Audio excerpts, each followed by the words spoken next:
નમસ્કાર, હું ચિરાગ અને હું છું શિવાની। ચૂંટણીનું બ્યુગલ ફૂંકાઈ ચૂક્યું છે। જી હા, લોકસભા 2024ની ચૂંટણીની જાહેરાત થઈ ચૂકી છે। લોકસભાના સૌથી મોટા પર્વની જાહેરાત થઈ ચૂકી છે। દેશમાં લોકસભાની તારીખોનું એલાન કરી દેવાયું છે અને માહોલ હવે ચૂંટણીમય બની ગયો છે। દેશની વાત કરતા પહેલા વાત કરીશું ગુજરાતની।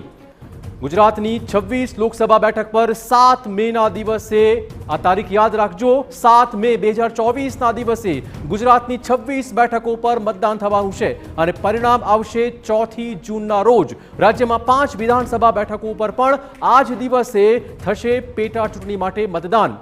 રાજ્યની આ 5 વિધાનસભા બેઠકો પર પણ સાથે જ મતદાન થવાનું છે, એટલે કે 7 મેના રોજ લોકસભાની સાથોસાથ વિધાનસભાની બેઠકો પર પણ યોજાશે પેટા ચૂંટણી અને પરિણામ આવશે 4 જૂને। જે બેઠકો પર પેટા ચૂંટણી થવાની છે તેમાં વિજાપુર, ખંભાત, વાઘોડિયા, માણાવદર અને પોરબંદર બેઠકનો સમાવેશ થાય છે।